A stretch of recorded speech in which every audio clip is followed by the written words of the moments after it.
Bismillahir Rahmanir Rahim. Regarding Islamic worship rituals, the misconception I'd like to bring into discussion today relates to a very important issue of animal sacrifice, and that is who was the son which Abraham presented for sacrifice. Jews, for example, are adamant on the fact, and they have actually interpolated in the Torah and the Old Testament and have written the name of Isaac instead of Ishmael, or who was actually sacrificed. Now, this it needs to be understood that the Eid day is the day in which we commemorate the great sacrifice which Abraham had offered, and he had offered his son Ishmael to God. Now, the issue is that the Jews, for example, one of their blatant interpolations and changes and alterations in the Torah is that they wanted to sever the relationship of the Prophet Muhammad with Ishmael and Abraham, his forefathers, so that the predictions of the arrival of the last prophet, they could be done away with. And for this, they actually inserted the name of Isaac in the Torah, and they tried to do away with the name of Ishmael.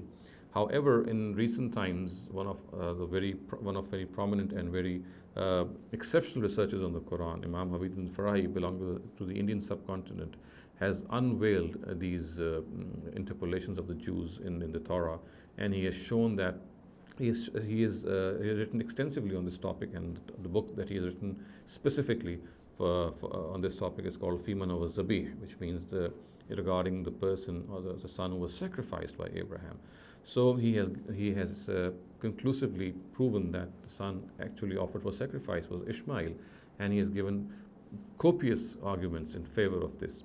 And I'll just cite one basic argument that he has given, which actually is from the Torah itself, from the Old Testament itself. And that is that in the book of Genesis, chapter 16, verse 12, it is stated that Abraham has offered his only son. The stress is on only a son. The word only should be stressed. He had offered his only son for sacrifice.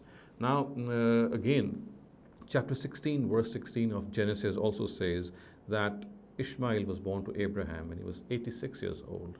And then chapter 21, verse 5 of Genesis also says that Abraham was 100 years old when Isaac was born. So if these details are collated, one can easily say that the term only son can be used for Ishmael only.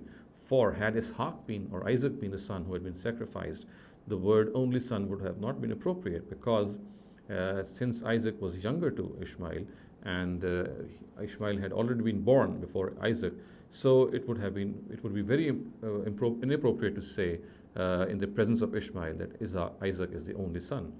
The only son, this expression can only be applied to Ishmael, because he was born first, and 14 years later was Isaac born. So the term only son can only be applied to Ishmael. So this is one of the basic arguments which Imam Hamid Farahi has proffered in his book Fi Man Huwa Zabih. Of course, there are several other arguments from the Quran itself and from other portions of history, but this is very conclusive from the Old Testament itself. So in a nutshell, we can say that the son which Abraham actually offered for sacrifice was not Isaac, as is alleged by Jews. It is actually Ishmael who was sacrificed or offered for sacrifice by Abraham. أقول قولي هذا واستغفر الله لي ولكم ولسائر المسلمين والمسلمات.